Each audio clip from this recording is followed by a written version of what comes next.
Kowalk. I'm a project manager with EA Engineering, Science, and Technology.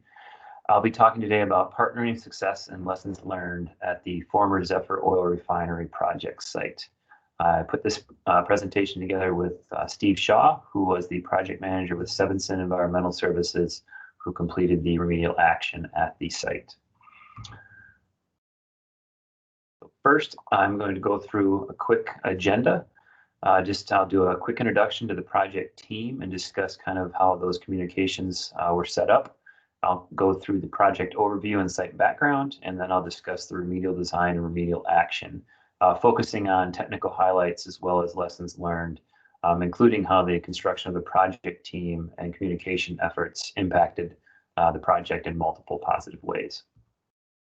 So here you can see the project team and the multiple entities that were involved.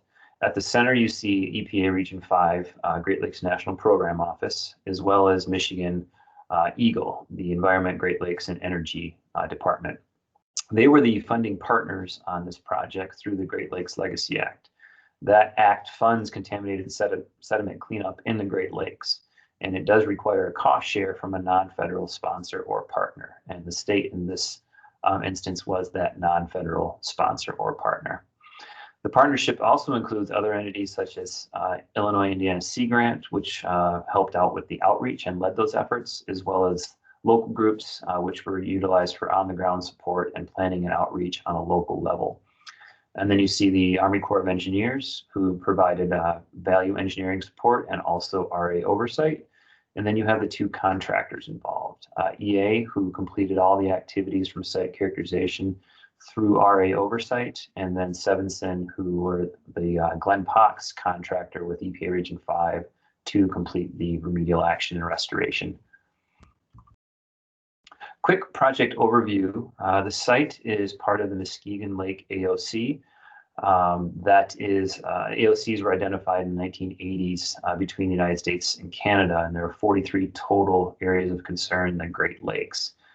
Funds from the Great Lakes Legacy Act and the Great Lakes Restoration Initiative are utilized to address both contaminated sediments and other beneficial use impairments within those AOCs. You can check out the EPA websites for the Great Lakes Legacy Act and GLRI for more information on those. But just to get an idea here of where this site is at, you can see Lake Michigan leading into Muskegon Lake, and then the Muskegon River. And then up here, you can see our site is located right in this area here along the Muskegon River. So a little bit more background on the site. This is a former refinery that operated between the 1930s and the 1990s with multiple releases over that time frame of petroleum products in excess of 2 million gallons. There is an ongoing upland remedial action. There is NAPL in the upland area, and there is a pretty significant groundwater divide that transects the site. So you've got a lot of groundwater going, half the groundwater going towards the river and towards our wetlands in our project area you can see here. And then also there's the groundwater is also traveling the other direction from that site. The state of Michigan has been operating a recovery wells at the bottom of this bluff here. And they have a groundwater treatment system to then basically cut off any of that NAPL from recontaminating or impacting the ditch and the wetland areas more. So a couple of technical highlights for the remedial design, just so everyone gets kind of an idea on the scale of the project.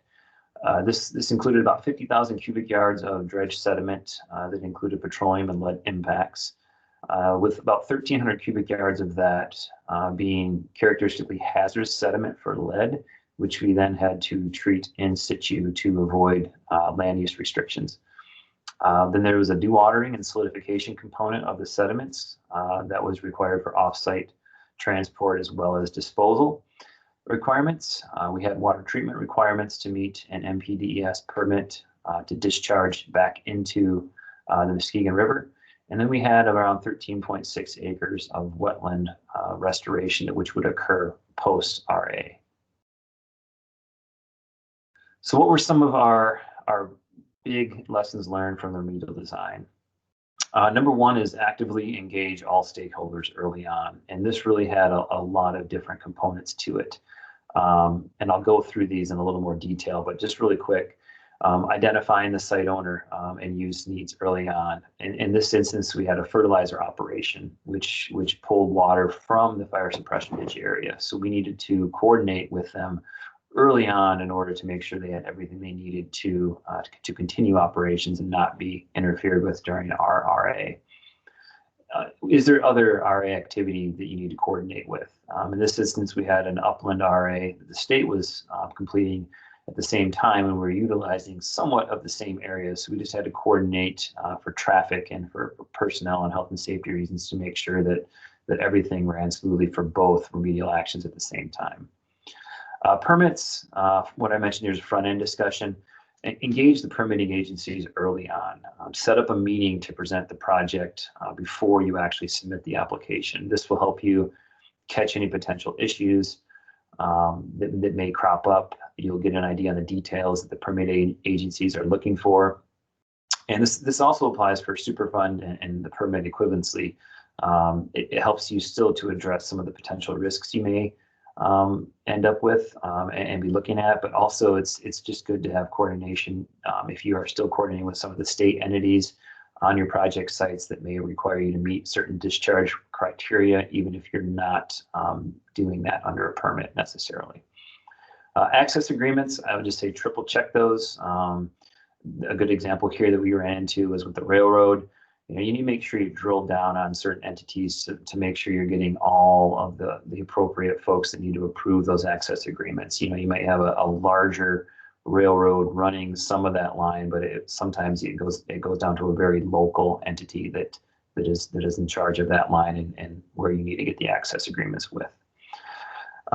Utilities coordination, there are multiple details and approvals that you need to just go through and up front and make sure you have everything buttoned up on that. On this, we had an underground pipeline that we had to make sure we had the appropriate protections designed into the RD to accommodate. I'll talk about performance specifications more in a little bit. Just a note on that is just allow for the ingenuity and expertise of your construction contractors and your RA contractors to allow them to use that. They have a lot of things that they've proven to work, and just kind of write a performance spec for that in order to allow that to happen. Future land use, both site and adjacent, try to incorporate that into design. Can you reuse anything that you're building out there? In this instance, we were able to leave in some of the haul roads once we sampled to make sure that they were clean, so that an adjacent project in the future could utilize those haul roads for their restoration work. And the last thing is just the adjacent properties and safety. Go through this early on to get all those concerns into the design early, because you'll be tweaking those as you go. So just to hit on a couple things here, wanted to talk about outlining all the site uses and activities and identify potential issues in advance. So you can see here, this was our dewatering pad setup, where we had all the sediments transported up and they were dewatering and then being solidified before going off site. Here's the fertilizer operation, which encompasses not just these tanks, but also this building here and this whole driveway system. In this area, you can see all these white stakes. Those are actually injection wells. So you can see the extent of the remedial action, the upland area that the state of Michigan was completing, and it actually extended across this drive over in this area as well. Here you can see where we had this was part of our haul road that went over a buried pipeline, so we had protections there. And then again, this was actually our water discharge line from our water treatment plant back out to the Muskegon River. So we had some protections here for that pipeline for the areas that the other site folks were going to be utilizing as well. So you can kind of see here how everything kind of is in one big area that we had to coordinate, and really just takes a lot of communication and coordination to make sure that these different activities don't interfere with each other. So talking about performance specs for a little bit. So just to describe a performance specification, really what that means is just writing a technical specification that there are certain constraints that you have to put on that performance specification, certain things that need to be met, but really leaving the nuts and bolts of how those performance metrics say are met by the contractor. For this instance, the example is we had some certain time constraints that we wanted that sediment to be sitting on the pad and allowing it to dewater by gravity. But then also we had some, certain limits on the amount of Portland cement they could add.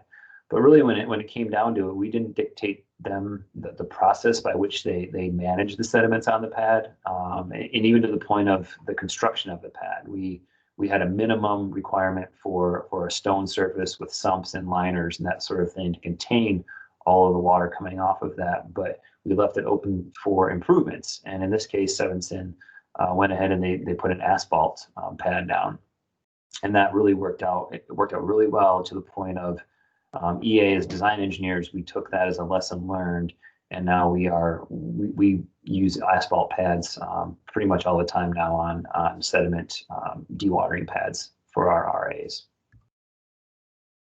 Talk a little bit about community outreach. So on the Zephyr project, we did multiple things. We had multiple flyers, public meetings, EPA and Illinois Indiana Sea Grant, and some local folks did door-to-door knocking and answering questions and talking to the residents in the area about the RA, the upcoming RA, and what they could expect. And we also had a public hotline set up for during the RA in case any folks had any complaints or issues that they wanted to bring to our attention. And as you can see here, one of the things that came out of the upfront outreach when we talked with folks and got their concerns was the air monitoring and dust monitoring. Here on this photo, you can see some of the residents here that are directly east of the dewatering pad with not a lot of tree cover there to really block anything. So the wind direction typically is in that direction across that pad right towards those homes. So what we ended up doing, you can kind of see here in this area here, there's a light generator. This is the actual monitoring station here that you're looking at. So we had air monitors set up basically downwind, upwind, and kind of in different areas to really get a baseline of air quality that we could look at, and then also compare that to what was happening during the RA activities. So the community outreach was really important, and basically what it all led to was an informed community where we received 0 calls on the RA hotline during remedial action. So it was very successful. So talk a little bit about coordination and management of an RA. Between the RD going to RA, this all kind of fits, but really focusing on the RA here, just maximizing that communication. The first thing I'll mention is a third-party facilitated kickoff meeting. This was a very valuable meeting, and it comes highly recommended. And Glenpo is actually utilizing these now on, I believe, most of their or all of their RA activities. This meeting was really great to set expectations and lines of communication, and it puts faces with names for a long-term project, and really kind of just lets everyone know what's expected of them, and within the communication kind of strategy, and who to talk to and who can get what questions answered in a timely fashion. So that third-party facilitated kickoff meeting was very critical. 3 construction status calls per week. This was something we decided on actually during that third-party facilitated kickoff meeting. And I think at first, potentially both EA and Sevenson maybe thought this might be a little overkill. But really it became extremely valuable in keeping everyone up to speed. It really allowed for quick response times to issues when they arose, and it utilized a standing agenda so everyone knew what would be discussed, and be up to speed whenever they attended one of those calls. And even if they didn't attend, they could read the agendas and get up to speed really quickly. We also had an additional weekly stakeholder call that was just between EPA, the state, and EA, just to follow up on any behind the scenes, any design things we needed to change, just kind of how things were going, to kind of talk internally on the RD and oversight team. So the benefits of all this communication really just allowed for a very quick response to issues when they arose. It limited impacts to the schedule. The coordination with the permitting agencies, it really made that very easy and straightforward. You got buy-in on decisions and changes rather quickly between all of the entities, including the property owner. And it also helped to coordinate the multiple RAs and the industrial operations on site. If there was an issue coming up, if they knew they needed, excess water on a certain day for the fertilizer operation, we made sure that nothing was going to interfere with that. So moving on to some of the remedial action lessons learned, I'm just going to cover a few things here, and I'll hit on all of these with a slide or two. Trust your historical information, expect the unexpected, roll with the changes when they occur, be ready to adapt and react, and then be mindful of reuse. So the first thing, we struck oil, yay, we did, but wait, who do we call now? So this kind of goes to the trusting your historical information bullet on the previous slide. We had maps of historical and abandoned oil wells that were, we got those during the FS and the RD, and we located them on the figures. So we kind of have an idea of where these were. We thought they were buried quite, deep and capped deeper than anything we would impact, because we were only digging to 2 feet. Well, it turns out near the end of the RA, we were, I think, probably 95% done with the dredging. We kept on having NAPL come up in one certain spot of the wetland in proximity to one of those oil well locations. Well, we ended up digging a little bit more around that area, and you could definitely see that this was indeed an old oil well that was basically leaking. But having those calls set up and having the reaction time being very short, the state was able to respond immediately and discuss with the other state agency required to get emergency drill crew out there on site to over drill and to cap that well. EA and Sevenson were also able then to coordinate to reconfigure and redesign one of the emergent wetland areas that basically allowed for this drilling pad to be shaped and them to get this drill to the wetland area and cap that. Another thing that just kind of expect the unexpected is asbestos. That was nothing that wasn't on our radar for this. It wasn't something that we were, based on any type of historical records, we expected to run into. This was first week on site when we were getting ready to, they were basically excavating for a portion of the dewatering pad, the original location. Well, they ran into some asbestos containing materials. The state was able to contract directly with Sevenson to complete that removal in a very timely fashion, while EA and Sevenson then coordinated with the landowner to move that dewatering pad to an adjacent area. And we also reconfigured it a bit to limit the depth, so we weren't going to run into any other issues in the shallow soils on the site. So the coordination of the team in this, it allowed us for a very fast response, and we had very minimal delay on addressing the asbestos issue, as well as relocating that dewatering pad. So roll with the changes, and I say that here is a photo of the site in 2018, just after completion of the RA activities. You can see this is pretty high water. If you looked at the first photo I had, on the first slide, you can see that it was very vegetated, and in 2016 or so, you could walk across this site and barely get your shoes wet. We saw about a 1 to 1.5 foot increase in water levels over the design elevation from the RD in 2017 to the RA in 2018. And after completion of the RA, we saw an additional 1 to 1.5 foot increase following the RA during the 2-year maintenance period. So a couple things we had to do quickly on this. During the RA, we immediately had to redesign the cofferdam.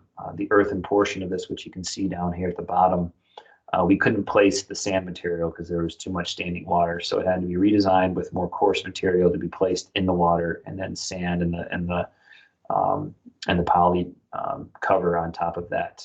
A second thing we had to do towards the end of the RA activities during we were getting ready to do restoration is we had to redesign the emergent and submergent wetland areas in order to create essentially these island areas that we could plant, and then hope that when the waters eventually receded and went down, that plant material would then propagate and basically spread throughout those areas. So we redesigned on the fly the emergent wetland areas into these islands, utilizing the same amount of fill. We just had to essentially raise those elevations a bit to allow for planting. And then sometimes, though, nature still wins. You can see here, this is a picture of the site in 2019, and you can see all of those areas, those emergent wetlands are submerged. So sometimes you can't do much about it, and you still have to adjust. And what we did recently is we went and planted basically the edges of this high water area, just to get some material in the ground, and hopefully it will propagate here in the next couple of years when the water levels will most likely eventually recede. So. So in the end, I guess the big thing about RD and RA management is how quick are your reflexes. I kind of compare it to the game whack-a-mole. You have to basically, through planning in the RD and communication in the RA, you have to be able to react quickly when you have issues pop up. How quickly can you react with the correct resources to manage those issues? And what helps you to react quickly and efficiently. And I've kind of gone through quite a few of those things with the meetings and the constant communication and having the proper stakeholders on there. This all allows you in the end to maintain schedule and budget and to reach your RA objectives. So that is it for me. Thank you for joining.